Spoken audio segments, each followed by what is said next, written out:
Councilmember, are you ready to provide updates? I am ready. Okay, go ahead and take the floor. Great. I think Heidi was able to come in and say hello. Yes. Right? Okay, good. So Heidi is our new staff member, and she was able to say hello. I didn't mention that actually. I just noticed here that the Planning Land Use Subcommittee is disbanded. I actually have Heidi now. She's leading that effort in our office in regards to sort of monitoring the gigantic list of developments that are going on throughout the district. And District 1 had a pretty neat example that Pete actually forwarded me. And we were holding on to that actually until somebody got into our office to see if we could put something similar together. It's essentially a sort of a snapshot of where the developments in the district, throughout the entire district, are at. It's a little more daunting of a task in our district than it was in District 1 just because of the sheer number of developments that we have. And then so not just where the developments are or where they're at, but where they're at in the system as well. Sort of kind of how far down the line are we actually expecting these developments to come to fruition. And so she's on it. So Pete would be happy to know that. So she's been working on that. And in fact, Spur is doing actually a lot of work on that. They look at sort of the downtown core when it comes to development, not necessarily District 3 wide. So Heidi will be working on that, and I think that is a good sort of place, I guess, in place of the subcommittee that you guys had here. Although it's still important that even without this subcommittee here with the CLC, that you guys obviously stay individually involved with every development that happens in or around your neighborhood, to be able to get your community members, your neighbors involved, and make sure that you're providing us the feedback, and that that we're flyering the correct distance, and that we're holding the neighborhood meetings where we need to. And so we want to, even though that doesn't exist with the group anymore, it still exists in your neighborhood. I agree with you. The situation comes up when the people aren't notified in a reasonable amount of time. So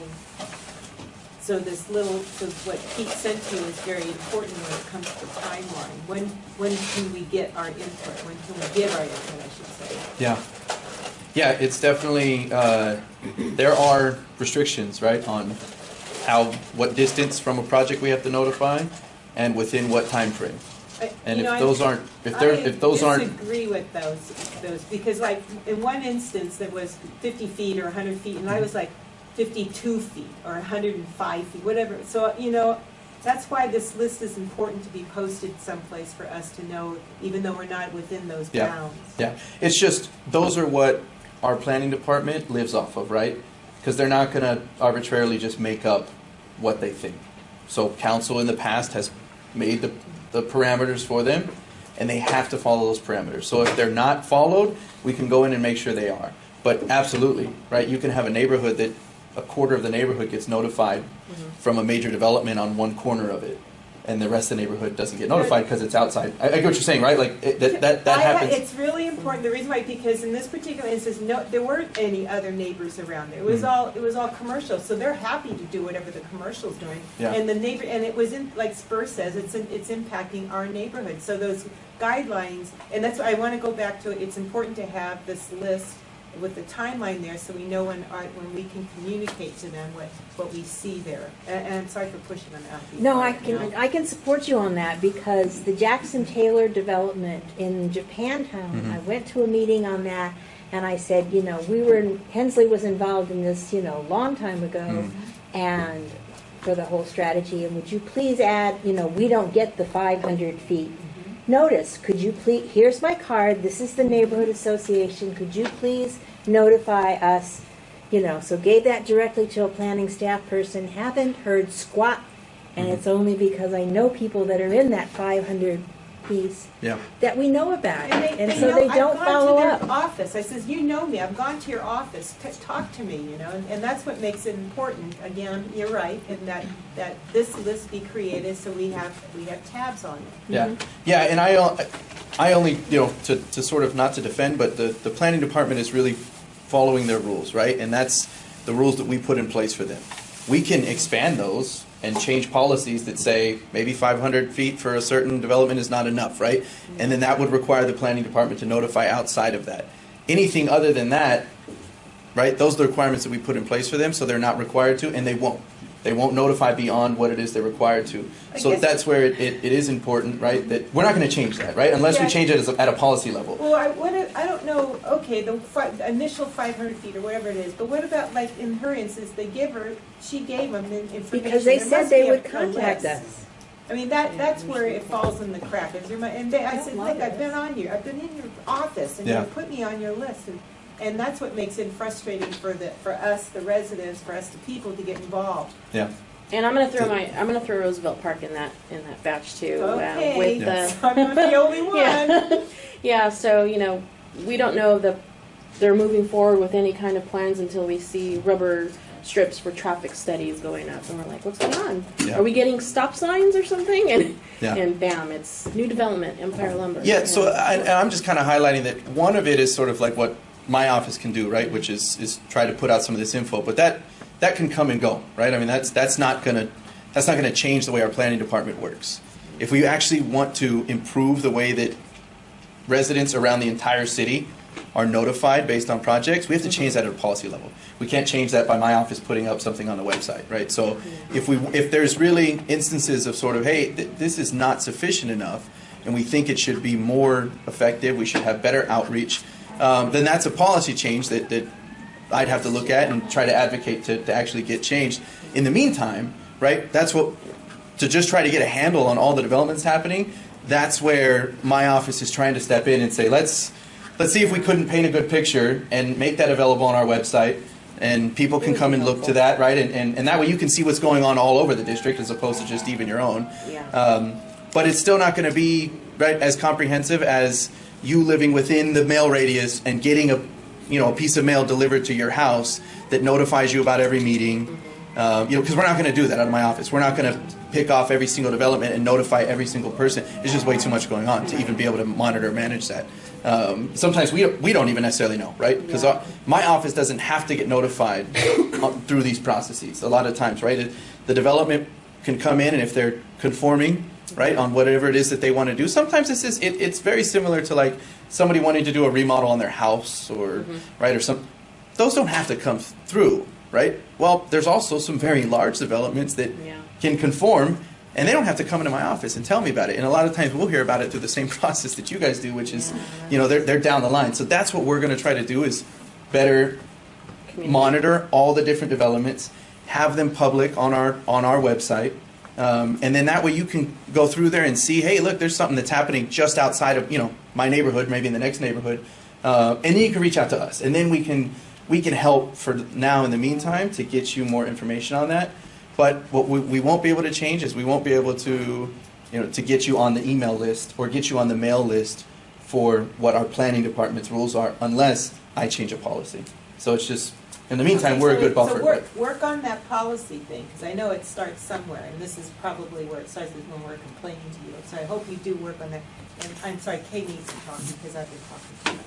Oh, that's okay. I just want to say that sometimes it's not development that is near you that you care about. It's development that occurs on a major transportation artery.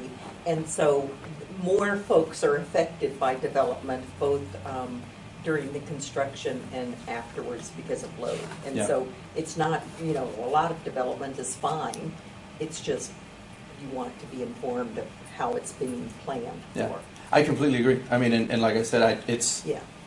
But I like the website where you can kind of look at everything and then kind of self-select what information you need. It's we can't even cover in a 2-hour meeting with our planning department all the projects that every month we have a meeting. Myself and 3 of the staff members have a meeting with the planning department, and 2 hours isn't enough to go through all the different. So it's a daunting task to just try to. And every month, right, something has moved along in another direction.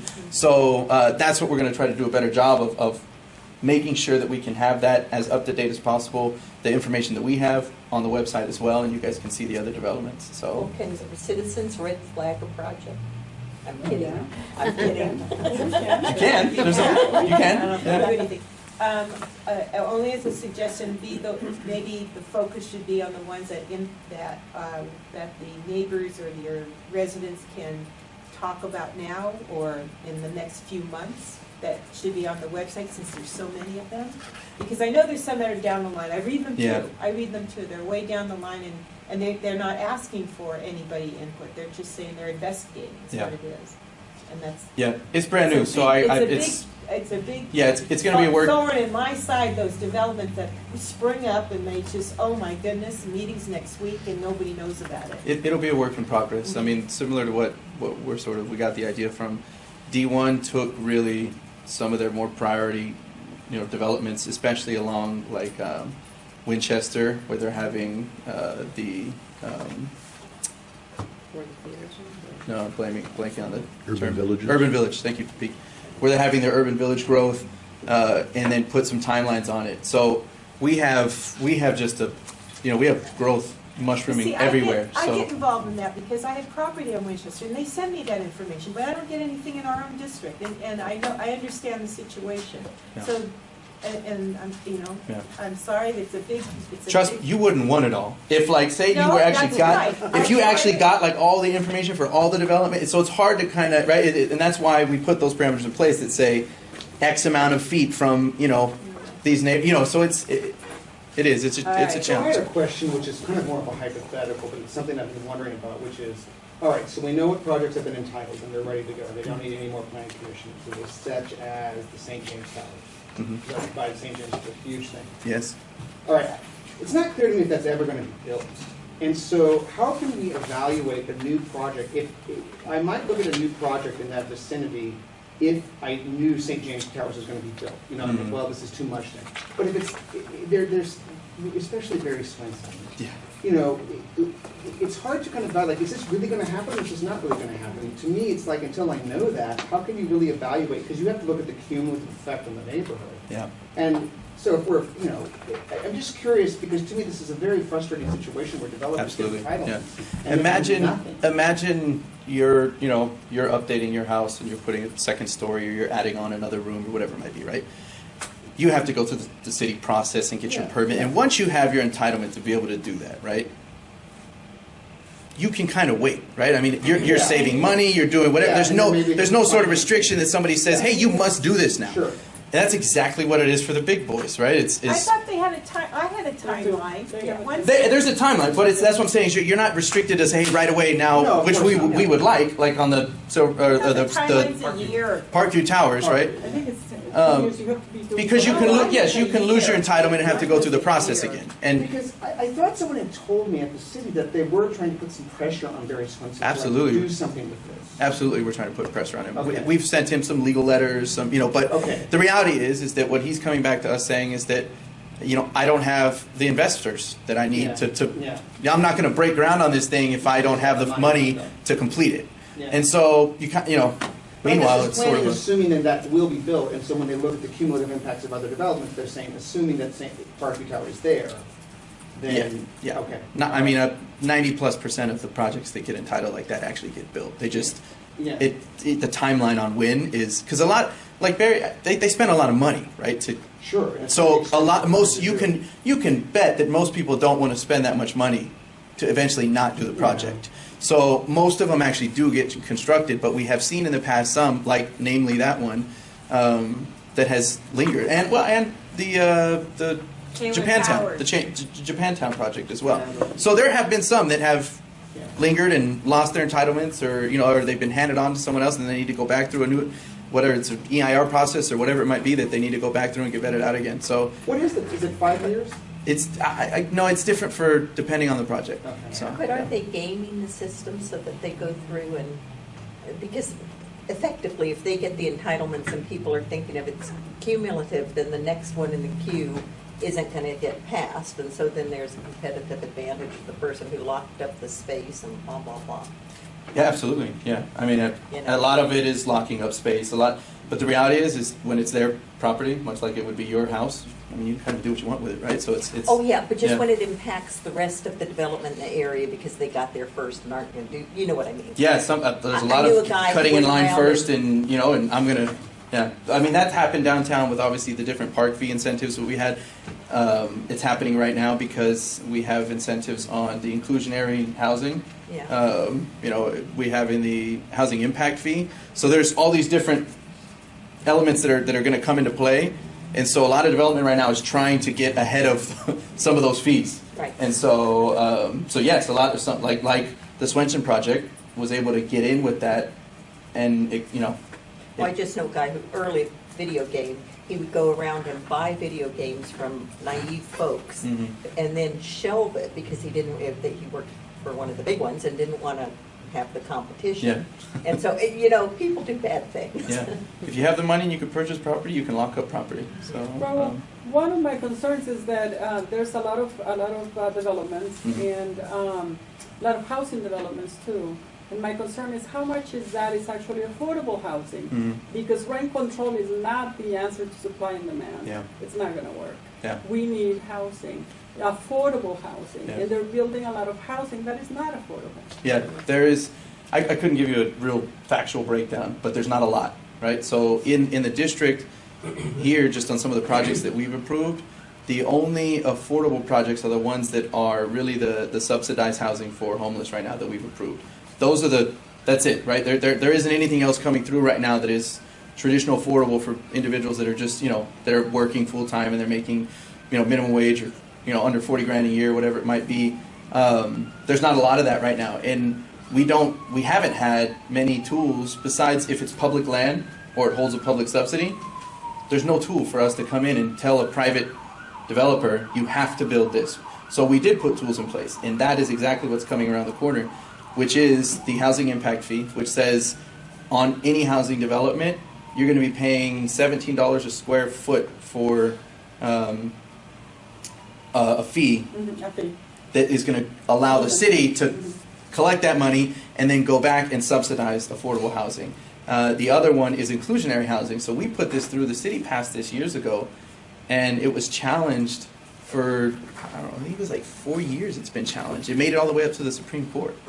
And finally, the state Supreme Court. And it finally was ruled that in our favor that we can force inclusionary housing, which is 15% of any project that's here. Either you make 15% of it affordable, or you pay us that fee. Yeah. So we now have those tools, but those tools literally they're just coming into play this summer. So prior to that, and all the development you see right now, especially a lot of high-rise stuff like that, that's why I said they're all trying to come in right now before that case. So we will have better tools moving forward, but right now we haven't had very many.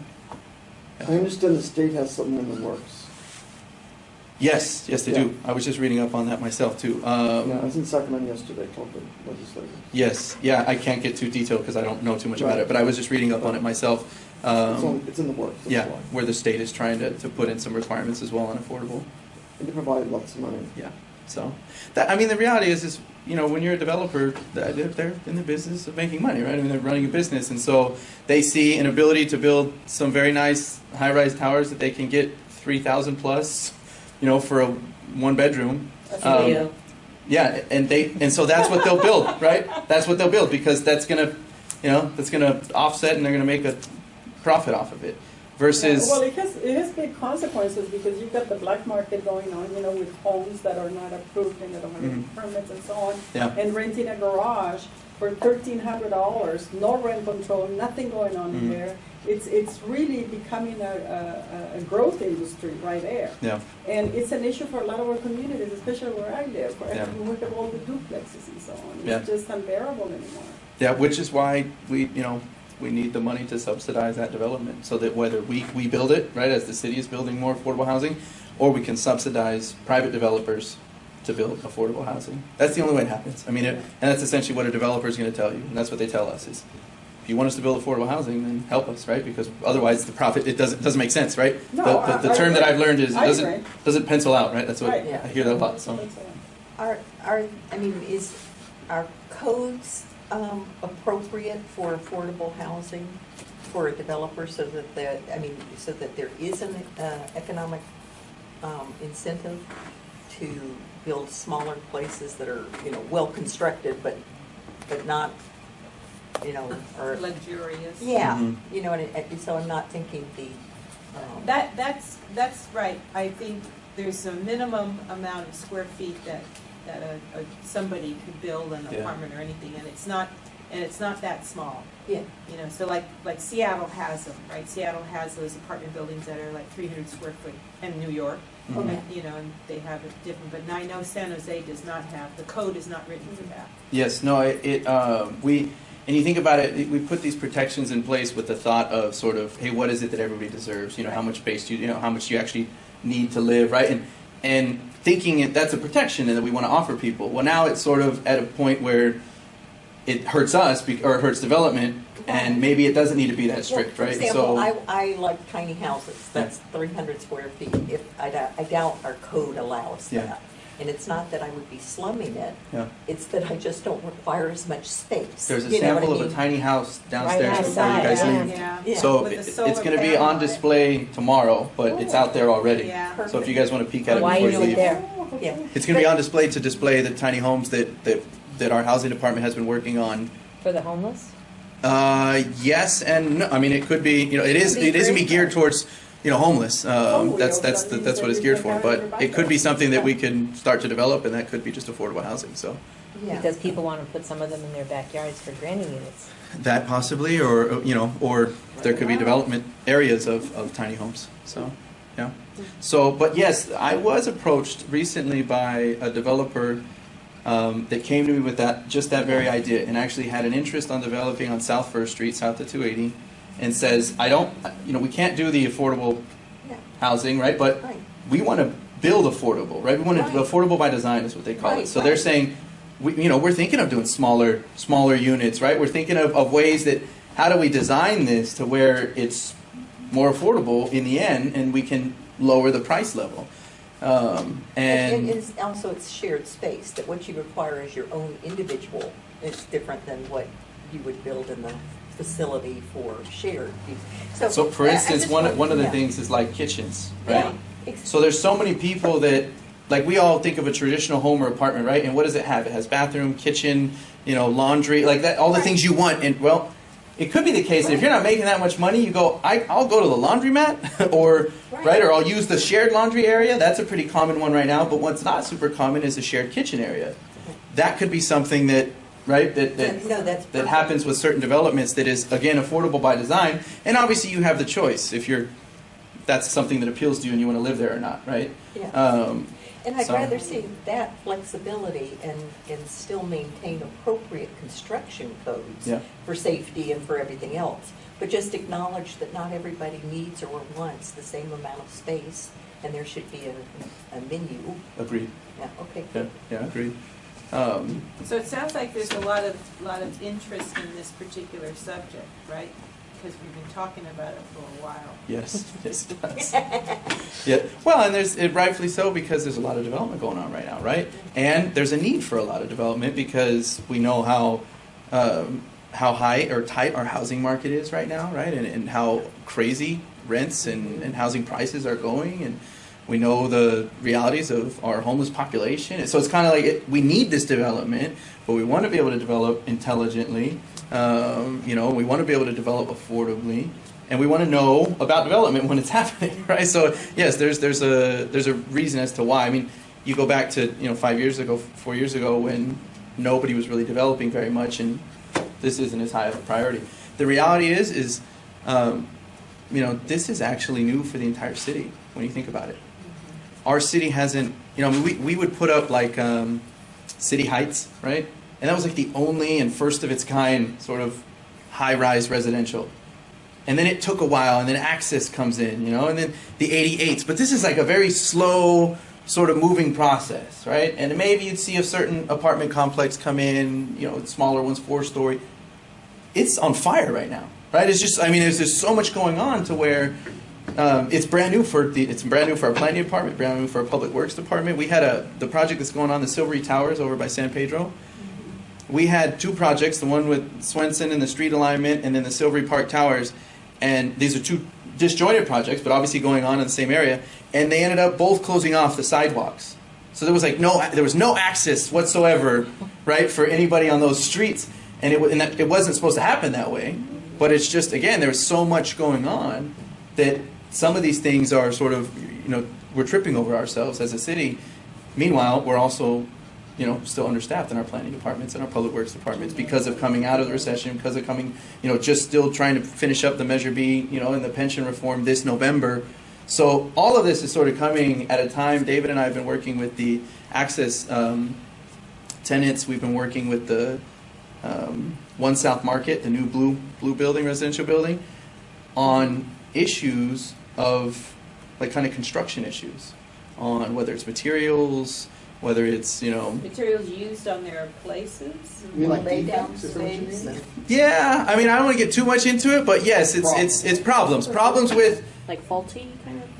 yeah, problems with the Like development, with the mold. construction itself, on whatever it might be in the building, and we're sitting here going, if every single high-rise development starts to have these problems, I mean, we're in big trouble, right? I mean, we're because it's they're, again, like I said, they're coming up so quick. So we're much like this, kind of looking at the noticing of developments. We're looking at right now just our city codes on how strict are we on making sure that we're not building projects that are going to end up having problems because we're not requiring a certain level of construction. Do you know what the quality. Do you know what the lease rate is, the occupancy, say in the Centera building? I think that's what it's called, by San Pedro Square and One South. Do you know if they're fully occupied, how it's going? Yeah, the One South Market is almost fully occupied. Okay. The Centera end is not. That one is just Or recently just open? condominiums? come online. No, they're apartments. Yeah. So yeah, but Centera a little newer, but we imagine it. I mean, the One South Market filled up pretty quick. It did, okay. Yeah, I want to say it's like upwards of 80-90%. So it's pretty filled up. Yeah. So yeah, people are moving into them and living in them. So it'd be, if you guys imagine, it's like your neighborhood, some of the single family neighborhoods, or even where there's minimal density, right? This is one giant neighborhood in a tower. So everybody's having maybe the same problem because it's just stacked on top of one another, as opposed to this block four blocks away has got a little different problem than. Is the city concerned that there may be too much housing coming on? And I don't mean to say, oh, we don't need housing, but that I'm a little concerned that these things are going to be half built, we're going to have a recession, and then they're just going to be vacant, derelict buildings. It's a concern that, to me, it's so much is coming on, it just feels bubblish. Yeah, no, the city's not, because one, we have actually a state requirement on the amount of housing that we need to be building. There's a regional housing authority that kind of dictates sort of where we need to be. They call it RENA actually, and it's through ABAG and MTC. It says through those, MTC with transportation and ABAG with housing. And so we actually have requirements on what we should be building. Then we have our own goals, and we know obviously the amount of influx of residents that we have coming in and how the population is growing. But I think it goes without saying, is we experienced a recession not too long ago, and I heard the report where they did a study, and they said somewhere like 30% of the population in Silicon Valley in the tech industry or just in the valley is looking at moving or looking at exiting. Something like that happens, right? Or a recession. I mean, yes, then it's going to be a problem. But I mean, you can't. While we have this issue right now, we can't say, well, something may happen in the future, so let's not build as much housing right now. We know we couldn't build enough housing right now to meet the needs that we have. So it's. I don't think it's that much of a problem because we're not. I don't think we're going to hit we're not going to hit any sort of limit. If we did hit a recession and we did have 30% of the people move out, yes, we'd have a problem. But yeah, I'm not gambling on that one. So. Okay. I did want to chat second about the participatory budgeting. We have the handout here Oh, sweet. that went Where? around. Oh, everybody saw this then? I believe so, yeah. Okay. So we were super excited. We have, for those of you that participated as budget delegates, we're going to be chatting with you and taking some feedback and kind of trying to see what it is that we can prep for to make this better and more successful this coming year. Myself and the mayor's office gave a presentation. Pete was there to see it on the process itself, and also in a light way trying to encourage more council districts to participate, so that maybe it could be something that's a citywide effort. there certainly were a lot of things that we learned, lessons learned in the first go around, and essentially we're not done yet, right? We just selected the projects. This whole first phase one of the pilot is not complete until these projects are complete. And then I think we can actually say, okay, we've completed it. Let's talk about how it all went. Because we're my office, David and I, and the rest of the office, we're all making it a priority because we have to stay on top of these projects and city staff to make sure that they happen in a timely manner. And so that's something you can start with. You can start with these 8 projects on your spreadsheet to let us know where they are, or we'll help you with that. These won't be on there. I know, but I hear you, but there should be a separate one because we're concerned that they're not gonna happen or the timeline's gonna slip. We will keep everybody up to date on the PB projects separately from the website thing I was talking about. That's only gonna be for like buildings, so. Right, I know, I understand. But yeah, no, we're, obviously, we wanna make sure that, right, that these are done and they're done in a timely manner. Okay. Because this is what makes this project successful. If we see these projects completed and they look good, we enjoy going out there and we feel like, hey, we made a difference within, priorities, and we were able to vote on it collectively as a community, then I think that is a way to sell this project moving forward, right, to other community members, to say, it's easy to go out and show somebody something that's there, an underpass that's been completed by PB, and say this is why it's important to participate. Other than what we've had this year, which is just, this year was very conceptual, and we had to talk about other cities that did it. And so, this, I'm excited, and we are going to be participating again as a district. We will get a minimum of $200,000. We're trying to ask for more. We're definitely going to be asking for more. We spent around $20,000 to $25,000 last year on implementing everything, whether it was my office, the city manager's office, or the mayor's office, hosting the website, building the website, having the voting, I'm sure, to something. Yeah, the voting, the reserving some of the rooms for the meetings, food, simple stuff like that, just to put it on, and then including the time that it took from the individuals on the city side and my staff and the mayors and city managers. So we're going to be asking for that on top of what it is that we asked for, but we will get a minimum of $200,000. So it's going to double this year, at least. And we're going to try to ask for $280, so we can get $250. But we'll be playing that game with the mayor and council members to see what we can get. But no matter what, $200,000 will be the minimum.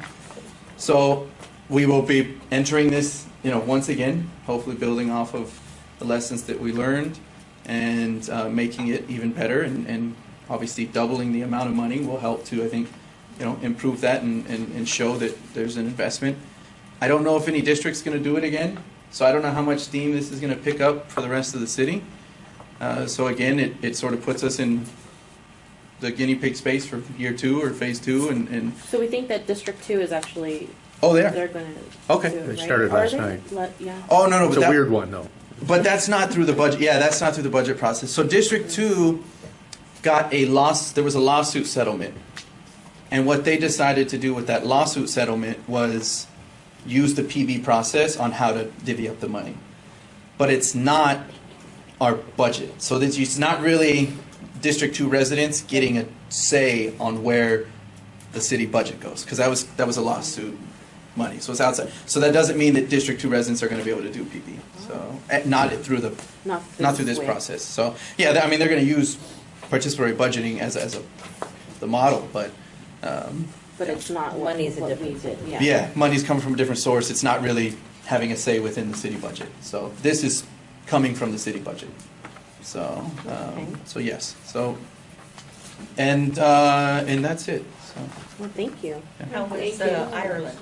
Ireland was great. Yeah, I just actually did a memo on that if you guys are interested in reading it on Tuesday in regards to sort of breakdown of the days and who we met with. What do you bring back to D3? Yeah, so actually, and that's what I did the memo for, was especially with the city and essentially you guys as taxpayers paying for the trip, right? I feel it's important to say why was I there, right? And what did I gain from it, and what can we take back? So some of the takeaways, and this is what I put in the memo, Number one was the walkability of the streets in Dublin. Granted, Dublin was built for pedestrians. It was super old, right? Like, so no cars were around. They weren't using horse and carriage at that point. It was everybody's walking. But Dublin transition, it's a very, very populated city, about 1.3 million, and a ton of cars, a ton of buses, way more traffic than we actually have now. So they've converted, right, and they built their city now to accommodate the car. Well, over the last 10 years, they've also transitioned back into accommodating the pedestrian. So they've had a neat sort of transition from a city that was built around pedestrian movement to one of a lot of vehicle traffic and public transportation, to now sort of finding ways to make some very walkable, friendly streets. And the way that they did it, and I was talking to the council members there, it actually came about through temporary shutdowns of streets by festivals, fairs, community activities, stuff like our farmers market, or when we close down a street for an event, or what. Just so what happened? Yeah, right. The Viva Calle, right. What happened was the city was enticing and wanting to have more of those kind of events, and as the more of them happened and more people got used to sort of, well, that's not a street I'm going to drive down because every weekend it's closed or whatever it might be, right? It also brought out a lot of people to those all the time.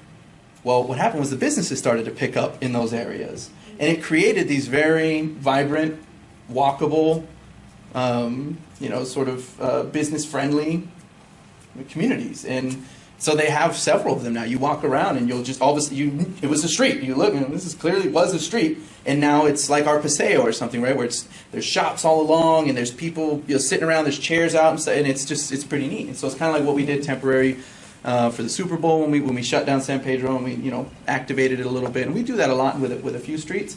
But I would love to see more of that. I know there's some sentiments on other sides of this. I just had a meeting with a resident of Japantown that wants to get rid of the bike lanes still, right? The green bike lanes because of traffic and all. So there's still a sentiment and a reliance on the vehicle and a reluctance to give up some of our friendly, vehicle travel.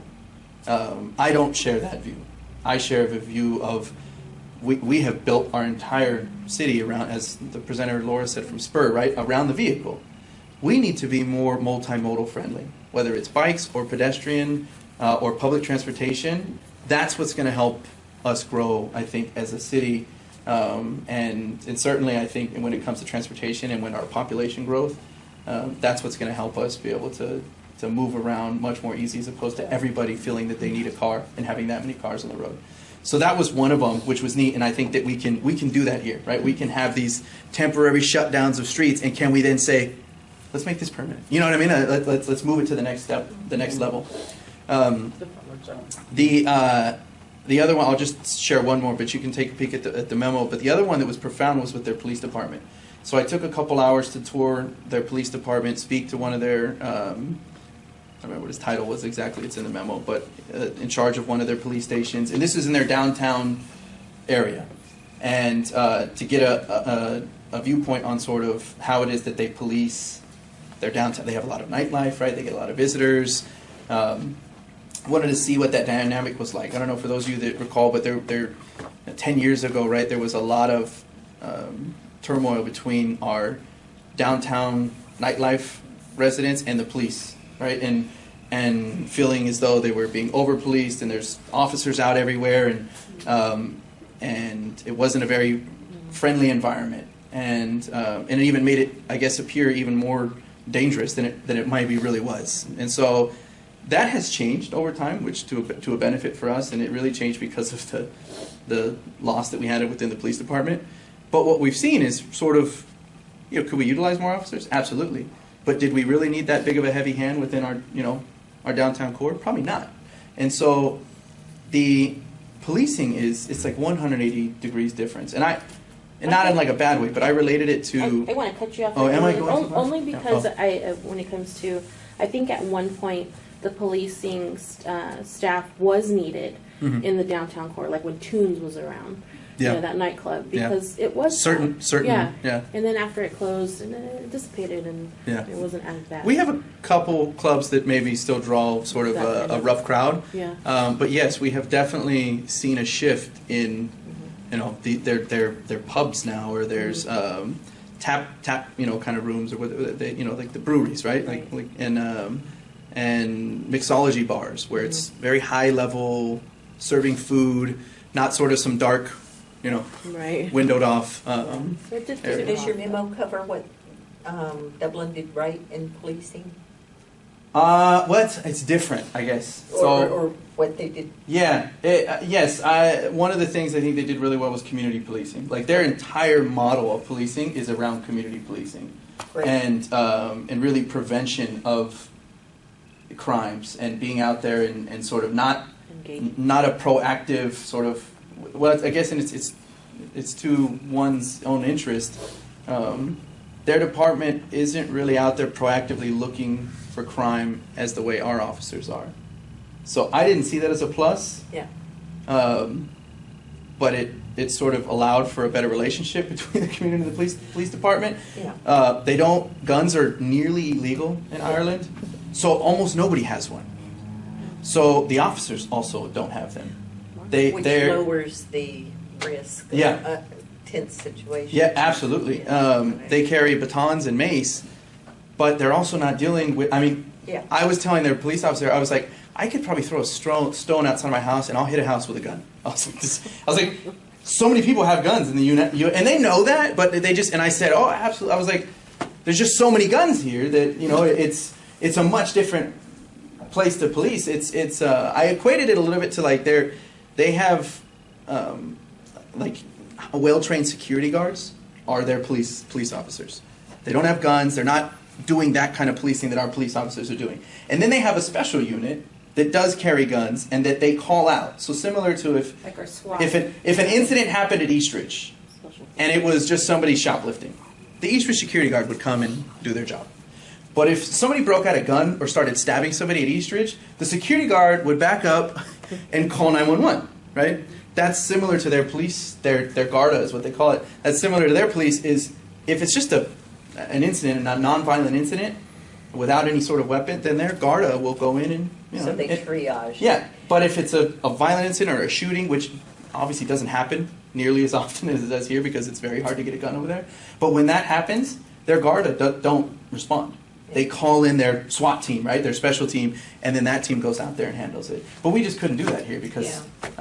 Well, it's I kind want to say our police chief spent about 45 minutes with Oh, us yeah, last month, and he did a great job and was very personable, Great, and great. open, and good communicating. Great. And so that was great. There were only 7 of us here. Oh. So for him to Bummer. spend 45 minutes, Yeah. and But he did with- say he'd like to come back, return, and Oh, good. stay with us Yeah. again. So that's good. Yeah. And I just really want to throw in real quickly that the meeting is adjourned. So Oh, sorry, if you yeah. feel free to leave. But yeah, it was great last month. So Okay, good. we I'm glad. It was real intimate. But Yeah. Yeah. Well, please take a look at that, and obviously I'm always open to Some more food. feedback. We get a design of our White House in Dublin, from the building in Dublin, did you know that? I didn't know that. That's cool. Yeah. Yeah, there's a.